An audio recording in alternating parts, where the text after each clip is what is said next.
In my current role in nursing leadership, I think the thing that is most inspiring to me is when a patient or a family or even another clinician comes to me and says, I reached out to your team and they were so amazing. I recently had a parent tell me that he feels as though his daughter thinks my nurse is the best nurse in the whole hospital because they know that when they come to see her, even though she's going to get poked, she's able to make it so collaborative and address her psychosocial needs in a way that she's able to feel confident and calm and really at peace after the procedure. And as a leader, hearing that from families, how my team impacts them with their ability to perform procedures and their skills and their knowledge really just makes going to work worth it every day.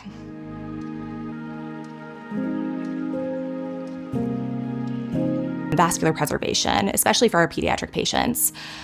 In the work that we do at our institution, we will see patients across the course of their lives, but very specifically during the time period in which they're undergoing treatment for catastrophic diseases. And I think one of the things that we forget to remember is that once we're done treating their primary diagnosis or their primary complication, they still have to be children that go on to live long, healthy lives with healthy veins. The thing that we can do to be most aware of how important vessel preservation is knowing what the guidelines are, knowing what kind of devices we should use, where they should be placed, and how long they should stay in for, and how infrequently we should use them, whether that's trying to make a peripheral IV last for as long as it possibly can for the duration of therapy so that the patient doesn't have to be poked multiple times, or if it's the care and maintenance of a central line that we know they're going to have to maintain for a long time.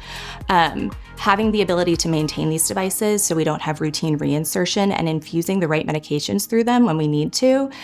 and not infusing the wrong medications through them is such a priority because any damage to that tissue can impact their care and treatment, not just at the time that they need to be treated, but for the rest of their lives.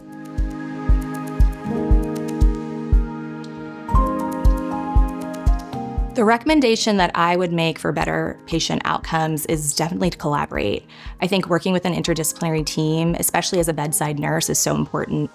The nurse is the person that sees the patient the most out of anyone in the day. If they're working a 12-hour shift, they may lay eyes on them 30 different times, where the physician, the EVS attendant, their clinical nutritionist, the pharmacist may only come and see them once or twice for a handful of minutes. So knowing how to work together as a team to prioritize the needs of the patient for vessel preservation, for maintenance, for competency, and to make sure that the family has everything they need to take care of that line is so important. So sharing that knowledge and collaborating together is just a huge piece of the puzzle that we don't